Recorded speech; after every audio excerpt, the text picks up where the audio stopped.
And hello, Savannah. Thank you for tuning in to Real Estate Real Talk on this fine sunny day, March 7th, 2018. You are listening to WRUU-LP, Savannah, Georgia, 107.5 FM, WRUU.org. We are Savannah Soundings Community Radio with Global Soul. And in today's show, I want to talk a little bit more about tax sale foreclosures. If you've listened to my shows in the last couple of weeks, I kind of have a thing going, like a series going. We've talked last week about tax sale foreclosure scams. Prior to that, I had more topics. And today, I wanted to bring in another investor and do sort of like a tax sale foreclosure case study. And the person that's here with me today is Mr. Ronald Christopher. You want to go by Ron. Hi, Ron. You want to say hi to Savannah listeners? Hi, Savannah. Thank you so much for being on the show. Thank you for being back at WRUU. You've been on other host shows before, so thank you for coming back. So did you want to talk a little bit to the listeners about yourself, your kind of like your background? You're originally from Savannah, right? I'm from Savannah. So by way of background, I'm born and raised here in Savannah. And after graduating from Windsor Forest High School, I went to the military. So I was in the Army for about 4 years. And after the Army, military intelligence, I came back to Savannah and enrolled at Savannah State. I graduated from Savannah State and went on to law school. So I studied law at Harvard and moved to New York and practiced in a big law firm for a while, and I decided I wanted to work in investment banking. And so I picked up an MBA in finance from the Wharton School of Business, and then joined a major investment banking firm on Wall Street, and spent a total of 20 years or so doing investment banking, and decided that I wanted to retire while I still had a fair amount of breath left, and returned to Savannah a couple of years ago. Back home to Savannah. Beautiful place to be. It is. So Harvard Law School, that's amazing. That's a really hard school to get into. And first off to say, I saw that on your Facebook site today. So I'm told. Yeah, that's hard to get into. Great, great. You must be a really smart person, so I'm really glad you're here because I have a lot of questions for you. So you're retired now, so you pretty much like free flow. You can do whatever you want, and I am. I mean, although I find I'm just as busy now as I was before. I mean, I spend my time, engaging in kind of social activism type activities here in Savannah.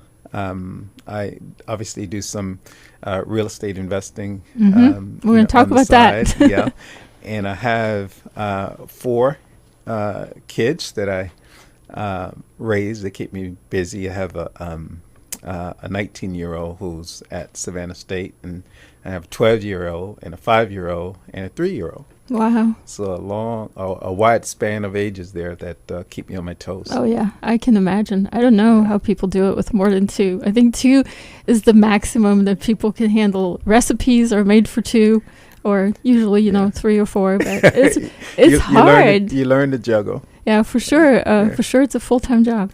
So for you Savannah listeners, I just want to tell you how Mr. Ron here, or I'll call Ron, I'm not supposed to say Mr. here, Ron, we're more informal here, how we met.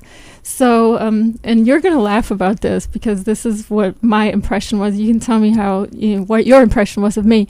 But we actually met at a tax sale foreclosure right here in Chatham County. And as you listeners know, I go to a lot of the tax sale foreclosure auctions here in Georgia, South Carolina, Florida, a couple other states as well.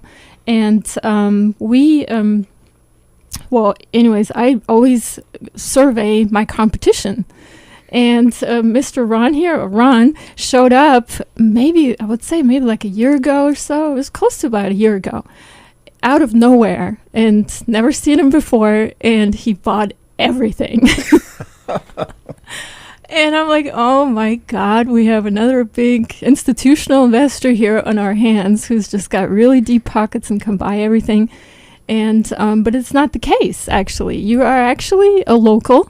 which I always appreciate to see locals at the auctions. Yes. And we talked a little bit about that right before the show, is because we both really believe in our city and in our area, and we want to see some of these buildings that are being sold, dilapidated buildings, be built up. And yeah, absolutely. And I think that's a good segue into kind of why I got involved in tax sales specifically, right? I am, a concerned citizen. I love the city of Savannah and the people in it. And upon my return, like one of the things I learned was that, while there's been a lot of progress in the city, there's certain segments of it that I think has kind of lagged, right, in terms of benefiting from a lot of that progress. And you see that, in the form of dilapidated housing, blights, and you see it in the form of boarded up housing. And at the same time, people say there's a shortage of affordable housing. Yes, in the exactly. city. So that just kind of seems a little incongruous to me. And so I came up with the idea that if I could get a group of locals to essentially agree to kind of pool their monies and participate in these monthly tax sales, right? It'd be an opportunity, one, for them to make some money, but also an opportunity for them to have an impact, in the city and in these communities. Oh. Through the kind of tax sales process, you essentially acquire the property, but then you also acquire an opportunity to renovate them. And So then you, once so you're renovate actually them, going in there with other people behind you that are all pulled their money together to kind of send you to buy these for them. well, that was the original idea. Okay, but it's not. Didn't pan out. It didn't. Okay. No, that Well, was the the idea. The reason I'm asking that, because I just recently got involved in sort of kind of the same thing out in Arizona, where I joined a group of people and we're all pooling on these auctions, our money together, and then we all bid on a said pool of properties. And this is like a lottery. I'm sorry, it's not a lottery system. It's bid down the interest system. It's a different kind of system. Yes. So we get a certain amount of properties, and then we distribute them. If a person gets several, once we're all pulled together, we distribute them evenly between all. So that's kind of like what you're thinking of to do here, even though it's a lien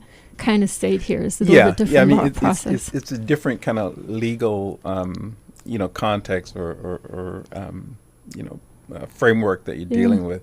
But from a business perspective, right, the idea is very very similar. As I said, though, it didn't pan out, and so I essentially became a one-man show, trying to do what we. Well, maybe with this do radio show, you get a couple people joining you, because I had the exact same idea too. Yeah. A while back, and I bought a couple of these dilapidated buildings, and I was thinking more kind of in your lines to pull together resources to remodel them and then provide affordable housing to people as well. I mean, we get the land, we get the building. The building is usually not in such great shape, and money is needed, materials and labor, and kind of not like Habitat for Humanity, kind of its own thing, and then find maybe a family that's worthwhile to donate a house to. That's kind of. And I'd say that it is very when it pans out, right. It's very fulfilling, right, in the sense that you were aware of kind of what it looked like before you kind of got involved, and you got involved, and you created a nice livable space, and then, as you said, provide it to someone who is in need of it, right. A lot of times, the potential tenant is someone who's on public assistance. There's the Section 8 program, specifically for housing, and there's even a shortage of that type of housing that's available for that that particular program. Yeah. And by the way, Savannah listeners, if you're not aware what Section 8 housing is, this is when somebody that is in need of housing applies to a government agency. I'm not even sure which one it is. But once they're approved to get part or sometimes most of their rent paid by that agency, however, the landlord has to keep up certain standards to keep the place nice and neat, and there's inspections, yearly inspections, I believe, that the landlord has. Inspections, yes. And before you're actually entered into the program, like you said, the house has to meet, certain standards as well. So it's a good thing, for the investor, because they get the surety of, their monthly rent payments on time. Yeah. But for the tenant, they actually get, a market product that is up to those standards, and not having to slum. Well, great. And so you're actually an attorney as well, since you said you went to law school and you have a background in finance. So I'm really glad to have you on the show, because you actually very much understand the process of how tax sale foreclosures work, and how the bidding process works in this state versus other states. Because what we talked about right before the show was, one thing is that a lot of people, and a lot of you listeners know, I have a lot of YouTube videos out there. I published ebooks on tax sale foreclosure investing and things like that. I talk about it a lot, and I show some of the houses that are bought in this town in some of my videos. And a lot of times I've gotten some pretty not so nice remarks on some of the things that I've done. People were basically saying, you're taking people's houses away, you're throwing people out of their houses, you're this mean slumlord investor, get off the face of the earth as soon as you can. I couldn't do that to people, what you're doing. And we're talking about that right before the show. It's really not like that. I mean, you and I both go to these auctions. I know for a fact you've bought a lot more properties in the last year than I have. In fact, I've actually competed with you in a couple. We'll talk about that later. And you won. But we're not really taking these properties away from anybody. And you can chime in on this. The way I see it is, a lot of these buildings are already vacant, deserted, left in no man's land. But the ones that are not, there's plenty of opportunity for people to redeem them. So do you want to talk a little bit about how you feel about all that whole process? Yeah, absolutely. That's a good question. I recognize that the situation that some people find themselves in, where for financial reasons, right, they're unable to make their tax obligations, and the government essentially steps in and says that because you haven't paid it and it's delinquent, right, we have to or we're going to auction off the house, and that just kicks off a process. Investors don't get involved until it's already at the point of auction, right? So the auction is going to happen, right? And I think about the fact that someone will participate in this auction. And from my perspective, particularly as an African American here in the city, and who's aware of some of the conditions that some African Americans experience here in the city, I'm sensitive to the observation that a lot of these houses are houses of people who fall into that category. I mean, that's just been my experience here in Savannah. I may vary in other places, but here in Savannah, that's what I see. And so my thought is that by participating, right, I have an opportunity to potentially, soften the blow. As you mentioned, people have an opportunity to redeem. So where possible, I I've gotten calls from people who either own the property or who relatives own the property. They don't quite understand the redemption process, and they want to know. And I'm very forthright and forthcoming in terms of explaining to them, how the process works. I actually had a call last week, and the lady mentioned, well, she said, I appreciate you talking to me because you don't have. And I said, well, no, I'm talking to you because I'm aware of, not your specific situation necessarily, but I'm aware of kind of what happens a lot of times that lead to houses coming up for auction. So I am encouraging you, if you can, redeem, do redeem. So that's one way that I feel by participating, at least I can do my part to soften the blow.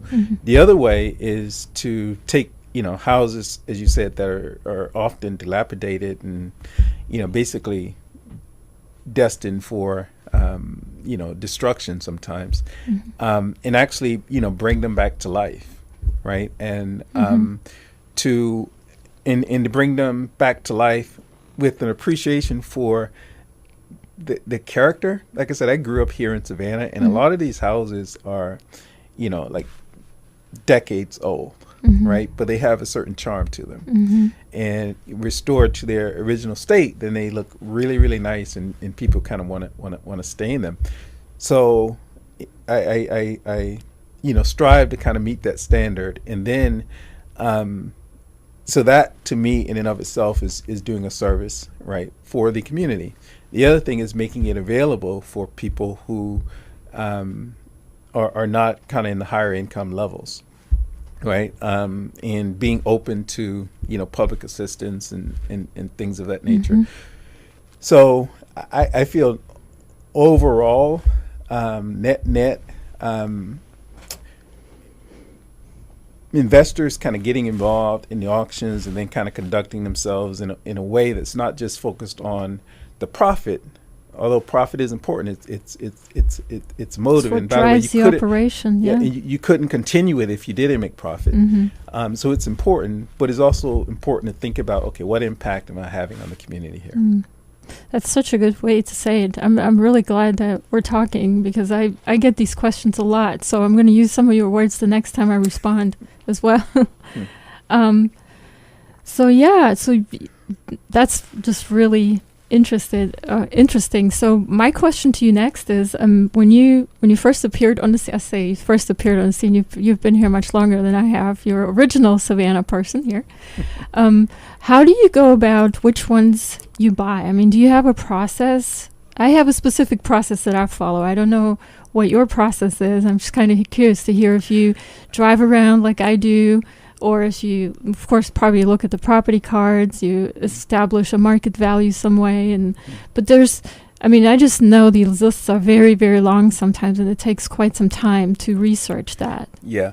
So, what you described is kind of the process in general. In terms of kind of the bid, no bid criteria, right? That's a little trade secret. So I won't share that one. But in terms of overall process, you're right. You look at all the information that you can find online, and then from there, you decide which houses you actually want to go and take a visual on, and then from there, even you might go to another level and saying, okay, what is such that I actually may want to bring an experienced, contractor, and to get an idea from that person. Yeah, and the tricky part is you can't go inside. You can only look from the street. You can't even actually step on the property. And if you guys have been listening to me or watched my YouTube videos, I have had the police call on me. I drive a nicer car, as you all know, if you've listened to my YouTube videos, and I don't belong in some of these neighborhoods. I get the police called on me regularly, and I have to explain myself and try to stay on the public part of the street, basically. Yeah, and clearly that's a rule. Right? Yes, so you have to follow that rule. And you talk about trade secrets. I'm not going to ask you to reveal any of them here, but I think the process of researching what's called due diligence, I guess, is a little bit individual to each investor too, because some investors have like this strict process. I'm going to do this first and this and this and this. And then people like myself, I kind of skip some of the steps depending on what I see right away. Yeah. And you kind of adjust it. So it's like a lot of people that want to learn from me how I do it, they approach me and say, give me the blueprint, give me the steps, give me how it works. I'm like, well, I can't give you that. I can't tell you how I do it. There's no telling if it's going to work in your area the same way. Yeah. And I think that's just the nature of the beast, so to speak. I mean, you bring those intangibles, to your evaluation. Sometimes, you may struggle to articulate exactly why, you feel one way about this one and not that way about that one. And in my view, I think it's perfectly fine. It's kind of one of the benefits of being an entrepreneur, right? As opposed to being part of, corporate, bureaucracy where they would have those hard, fast, it's just rules. so much more fun than corporate bureaucracy. Yeah. Yeah. I mean, one of the things you mentioned about the volume, Mm-hmm. right? One of the things I think that helps with me is that, you know, I've incorporated my teenage son kind of in the There process. you go. Right. And so we basically divide and conquer, and then Very good. we talk and discuss and try and reach consensus, you know, ahead of the actual, you know, auction date. Mm-hmm.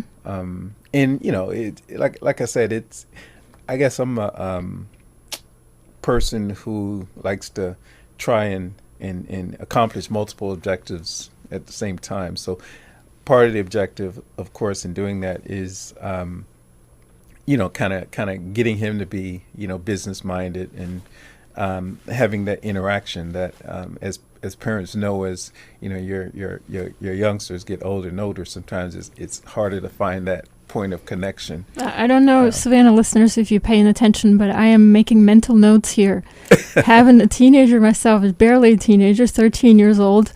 I'm going to incorporate some of your tricks on that for sure. And I think you did bring him one of the last auction. I can't remember which one it was. I think it was 2 months ago or so. So definitely going to incorporate that. Let's talk about that a little bit more. But we're actually at the bottom of the hour, so I'm going to play a couple announcements here for you, Savannah listeners.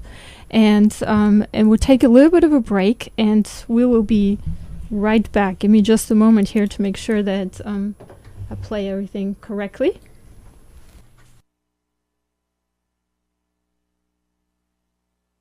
WRUU brings you the most diverse and passionate local radio programming on the air in Savannah.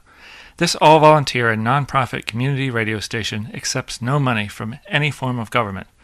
Our diversity and independence is made possible only through the generous financial support of listeners like you. We rely on your annual and ongoing monthly contributions to cover the many costs associated with bringing you our broadcasts and our web programming.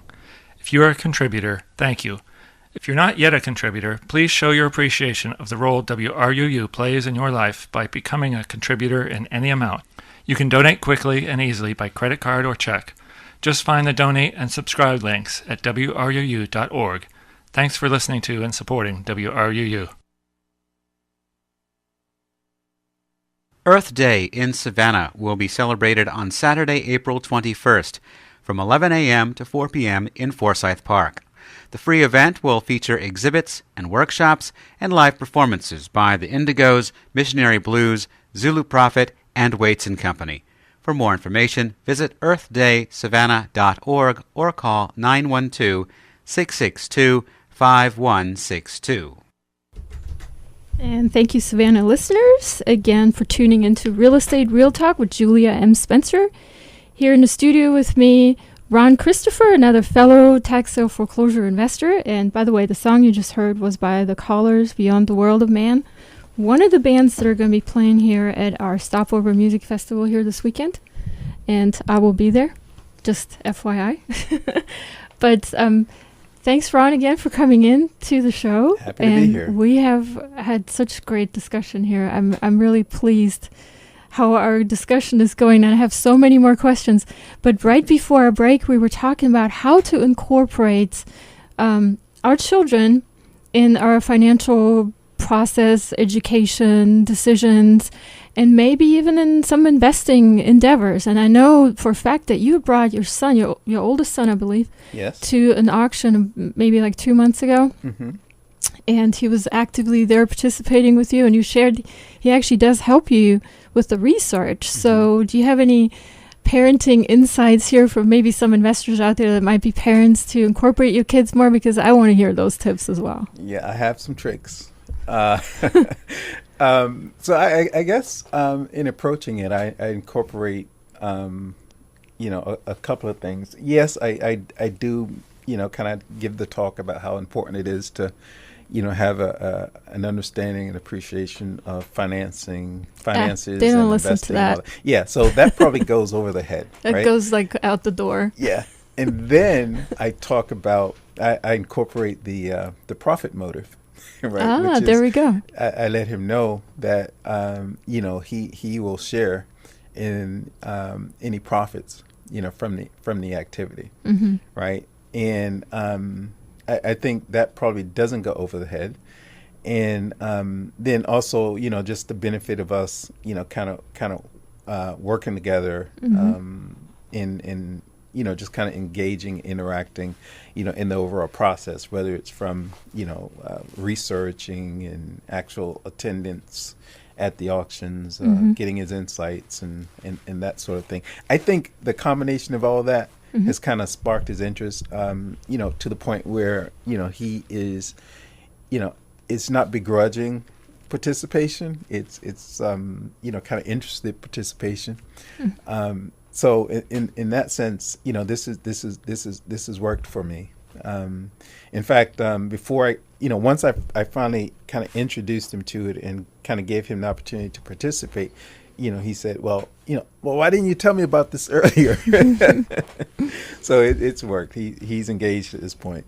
Well, Daddy did. You just weren't listening, probably. Yes. Well, the one thing that I would have that my kids, of course, much younger than yours, would have a problem with, it takes a while. I mean, to see a profit, it does take a while. I mean, you either have to wait the redemption period, which, by the way, is pretty short for most of the, or kind of average. It's more on the shorter side because there's some states that have up to 3-year redemption periods where the original owner can come back and claim the property back. But here in Georgia, it's 1 year. But then you have another process after that where you have to do legal paperwork, which takes more time. A lot of kids don't have the patience for that. So do you give them monetary compensation for their time to look up the stuff online up front? Or no, not up front. But I do give him a stipend for the work. But in addition, just knowing, any kind of capital gains down the road, you will share proportionately. And, that, I guess, appeals, to him. And, the other thing is, he's a young man in college now and contemplating, graduate school, whether it's law school, business school, or some specific subject area that he wants to pursue. He hasn't determined yet. But I guess I've been able to convey that, having an appreciation for finance and how finance works is important in whatever field or endeavor that you decide to go. So in doing this is also kind of an opportunity for him to kind of get his feet wet and learn some things in a pretty safe environment, at this point. Yeah. So I think that, kind of keeps him motivated too. I pick up some quotes from people sometimes. One thing that I've learned about Dad is you can do whatever it is that you want. You can do basket weaving. You can be a radio host like myself. By the way, we're all volunteers here. We do this for fun. You can do whatever you want to do with your life, but you got to get the finances straightened up front. And then you can go and do whatever. Yeah. Another investor has said actually he doesn't really enjoy real estate per se or doing anything with real estate, but he loves the life that real estate has enabled him to have. So it's just one of those avenues that you can go in order to financially secure yourself. And if you have somebody like a parent like yourself, that's just amazing. I wish I would have had that. It took me a long time to learn on my own. And nothing against my parents. They're awesome people. I love my parents. But I had to learn a lot of the financial stuff on my own throughout my life, and unfortunately bad experiences as well. But it's a good thing to have somebody teach you that from the get-go. And once you have your finances straight, you can do and go off and do whatever it is that you want. And that's basically the freedom that we have with real estate investing as a whole. Absolutely. I think one of the things I also mentioned is that it gives you a lot of free time. So it's just awesome. It's a great place to be. Yeah. So, but I do have another question, another thing that we had touched on. And by the way, dear listeners, if you are on my Facebook page, Julia M. Spencer, you can actually watch a live feed of the show right now. We are broadcasting live, as I do most Wednesdays here from Troop Square, downtown Savannah. So don't forget to put that on your calendar weekly on Wednesdays. My next question for you is, have you, because you buy a lot of properties and you have a process, you say, but have you ever, and I'm sure maybe you have, maybe if not, I have bought properties that are just the worst, bad crap property that is just had to be torn down. It was like, let me just give you an example, because he's already laughing Sorry here. for laughing. Let me give you an example. Not in Savannah. You know, in Savannah is a pretty good place, but Macon, Georgia, right in the middle of the heart of Georgia. I bought a building, big commercial building, brick building. It was, I want to say maybe like at least 10 years ago is when I bought it. And I bought it for $4,000. It was pretty cheap. It was right next to Mercer University, the main campus of Mercer University. Good location. Just across the railroad track. Actually, it was not a railroad track. It was just a crossover on the interstate, on the other side of the interstate. Not realizing that that part of town was a big no-no, while as the university part of town was a really good place to be. But immediately after I purchased that property, I started getting notices from the city to tear it down. Somebody's going to walk by, bricks going to fall on their head, somebody's going to get killed. You have to tear it down. Ask my contractor. Contractor says, okay, it'll be, I can tear it down. $30,000. Come on, pay me. I'm like, oh my God, what did I do? Have you ever run into a situation like that? Or something similar? No. Maybe not quite that bad. I think I've been extraordinarily fortunate. I have not, and as you mentioned, I have purchased quite a few here in Savannah.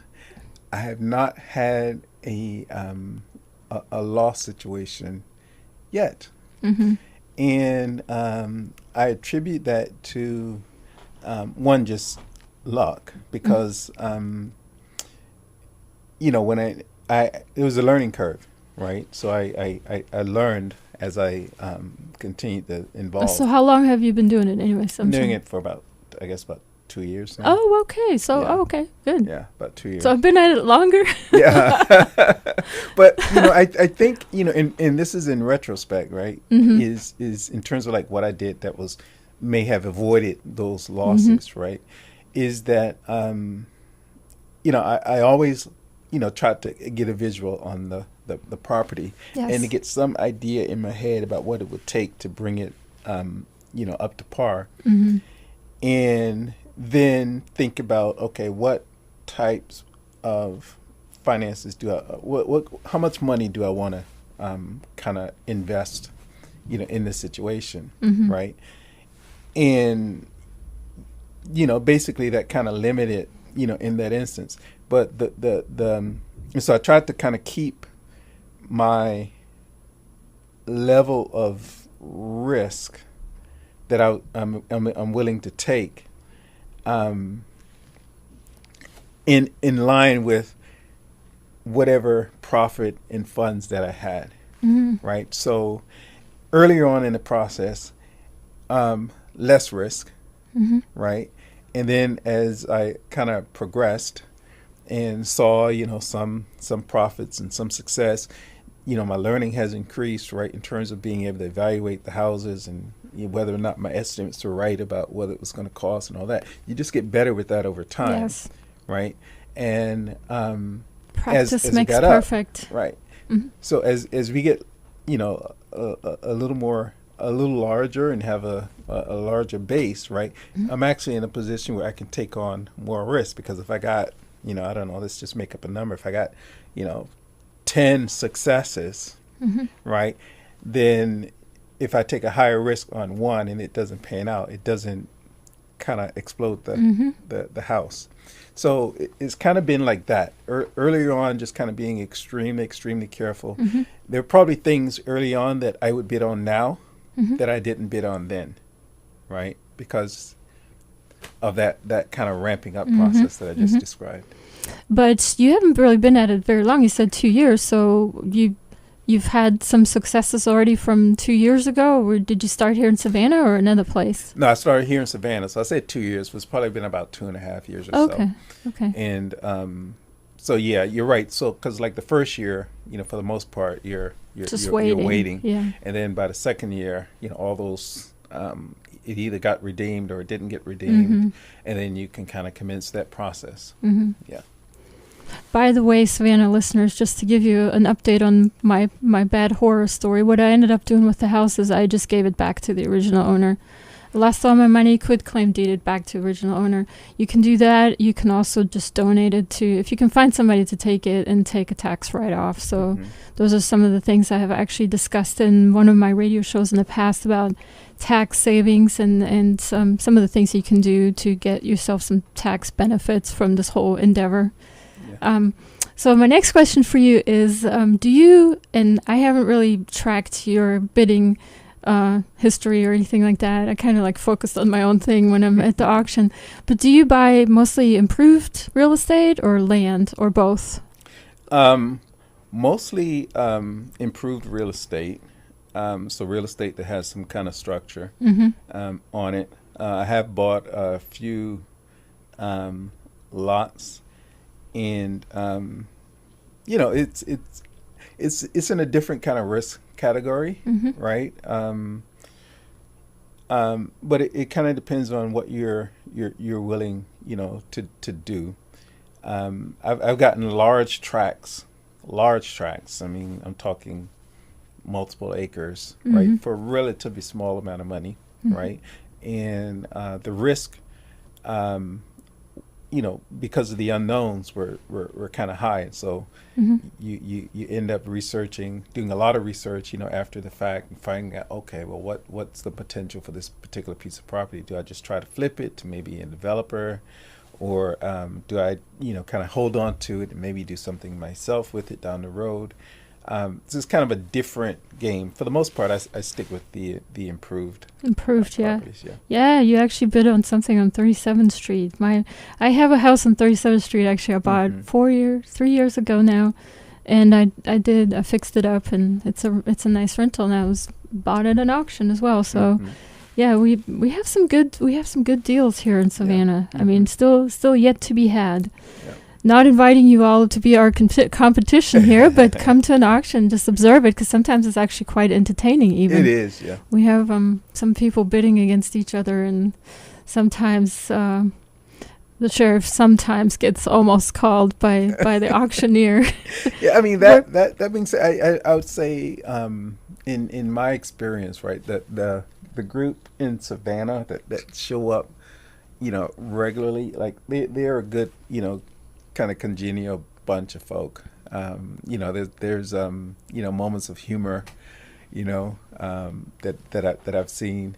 So all in all, I think it's typically a good experience, at least that I've seen.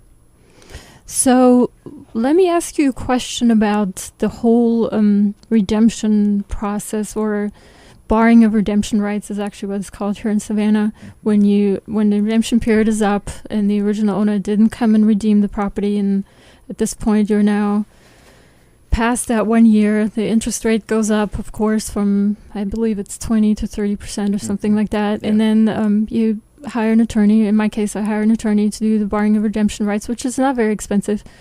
Do you do that process yourself, or do you hire somebody else to do that? Yeah, I do it myself. I mean, I'm familiar enough with the process, and every person, of course, has the right to represent themselves. So I kind of use my legal experience to save a few bucks. But there is some, and this is a question I just had actually from a subscriber. She really didn't like the idea to buy a property for $1,000 or $2,000 or a lien, and then wait for the redemption period, and then have to retain an attorney for thousands of dollars to do the foreclosure. Some states it's foreclosure, some states barring redemption. It's whatever it is in whichever state, but paying an attorney to do that work for you. But what I said to her is, if you are not an attorney yourself, there are fixed costs associated with doing that process, because you have to advertise it in the newspaper, which you can't get around paying the newspaper to advertise for you. You have to have a sheriff that comes and finds the original owners and serves them physically in person, or I don't even know, pins it on the door or something. I don't know. Either or, yeah. And that costs money. And then you have documentation fees, because you have to file paperwork at the courthouse. Each page costs money. Yeah. So there is cost still associated. Even if you do it yourself, there's costs associated with it. Yeah, there are costs associated. And by the way, there are a few, pitfalls that are not so obvious. when it comes to that process, the bar redemption process. So I would not encourage people to try and do it on their own. This is from an attorney, so Savannah listeners and YouTube subscribers, come and put this video out on YouTube. Listen up, because I've preached this before. Go ahead. And in there, every situation, believe it or not, is different, right? In terms of the details of that bar redemption process that you need to go through. So people need to, be aware that it's not as simple. And just because you've done it once, right, for one property, don't think that you can just replicate the same thing for the next property, because the situation of properties can be very different in terms of like who the creditors are, whether they're heirs, whether the heirs are individuals, whether they are legal entities, whether it's just a whole slew of potential pitfalls that you can land into if you aren't careful. I encourage everybody to use an attorney, unless they're an attorney themselves and they're prepared to do the work. And you just mentioned a really good thing is you have to understand all these legal entities, and then you have to be able to learn how to read property records. And I believe there's maybe even a software system that attorneys use to do property records. So I'm like outside my comfort zone here, because I usually just call somebody to do it. But you know all this stuff, so it's an involved process. And for a couple of $100, just get somebody to do it that does it right from the get-go, and you don't have to worry about.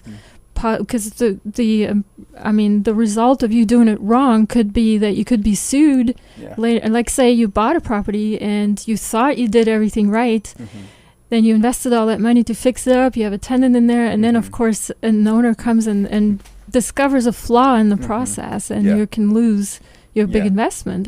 Potentially. So saving a few dollars in legal fees is not worth taking that risk, in my opinion. Yes. The other thing too I'd mention is that you have two kind of post acquisition legal processes that you should be concerned about. One is, of course, we talked about the bar redemption. The other one is kind of a quiet title action, right? And you'd want to do that at some point, in the life of your ownership, because presumably you'd want to, sell that property and be able to market that property. And you're not going to be able to do that until you get what's known I as a actually marketable have title. done that. Let's talk about that in a minute, but go ahead, finish. I just want to make people aware that there are two kind of legal processes. They aren't one and the same. Because you can do the bar redemption without doing a quiet title action, and then you can subsequently decide to do a quiet title action. So, and the quiet title action is actually quite a bit more expensive than barring of redemption rights, and takes a lot more time. I think 4-6 months, maybe sometimes longer. Yeah, sometimes longer. It just depends. It's case by case, because essentially the attorney is surveying the universe, basically, to see whether there's anybody out there with a claim. Anybody out there want this property? Yeah.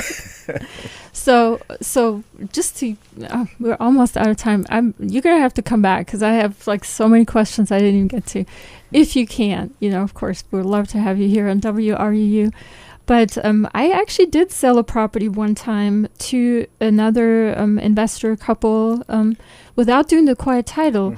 But what I did is I hired a realtor to advertise it, that the property is sold as is, with no warranties of any kind whatsoever, not even of the title. And I explained it to them how I got it. I gave them super cheap price, which they were very happy about, and they understood. But there is something like a statute of limitations. I believe I'm like way out of like, this is, you're the attorney, so I'm asking you. But there is, I believe it's a 7-year statute of limitations, federal, that if you hold a property for 7 years and pay taxes on it, and you've occupied it, or your tenant has, there is very little that anybody can do after that time frame to claim the property back. Is that correct, or am I? No, that's largely correct. You have that in the Georgia statutes as well. Oh, okay. However, I think most lawyers will not advise a client to depend on that, because it is vulnerable. you have to show evidence of actual active ownership consistently for that period of time, right? And that's not always easy, to do. So the idea of kind of, and also bear in mind too, also you are investing in that property, during that holding period, right? And the idea of just waiting, for that period of time, for where you're safe and you can, proceed and have clear and marketable title, is just probably not a smart business thing to do. It's not smart, I think, for real estate that has buildings on it that are improving the value. But for land, it's probably for land. It's probably fine. Very, very, very, very low risk. Okay. Good. I'm glad I'm asking these questions. I needed to know that. Well, I am so sad, but we are almost at the top of the hour here, unfortunately. I'm so glad that you came in. We had right here in the studio with us Ron Christopher, another fellow tax sale foreclosure investor here, local from Savannah, originally from Savannah, actually, and also a social activist here in town and very much involved in a lot of issues. We hope we can get you back here. Thank you so much for being on the show, and appreciate all your information and your wise input and everything. Well, thank you for inviting me. Yeah, and how can happy people to have been here? Yeah, how can people reach you if they have more questions, or can they reach you somehow? I mean, you're out there. I mean, it's like Savannah. If you haven't seen Ron Christopher around here yet in Savannah, you'll probably meet him somewhere. He's out there. Yeah, I mean, I can give an email address. It's real simple. It's ronChristopher558@gmail.com. Okay. So if someone listening, they have a specific question or they just want to, convey a message or anything, they can send it to that email address. Awesome. Thank you so much for being here. And you're listening to Real Estate Real Talk with Julia M. Spencer. And hopefully you got some good information here from this show. Thank you so much for listening. And to reach me, you can always email me, realestate@juliamspencer.com. I'm all over social media. You can just type in my name. Don't forget the M in the middle stands for money. And thank you again so much for being on the show. I will also be hosting another show on March 11th from 10 p.m. till midnight, where I'm going to be doing a lot less talking, a lot more music. And if you heard the music on the show, you only heard one song on the show because I had a lot of questions, tune in again because it will be different, and catch me at the Savannah Stopover Music Festival this weekend. And there's also another one going on, the Undergo Music Festival. The next show that's on right here on the station is actually going to be the Jazz Brunch hosted by Dave Lake. And send me comments, questions, suggestions, or if you want me to make another show about a topic, feel free to suggest that topic to me. So thank you, Savannah listeners, for tuning in. I hope you have an awesome, fabulous rest of your Wednesday and week. And I hope you can tune in again next week, Wednesday at noon. And you are listening to WRUU LP, Savannah, Georgia, 107.5 FM, WRUU.org. We are Savannah Sound Inc.'s community radio with global soul. For your free guide to real estate investing, visit juliamspencer.com.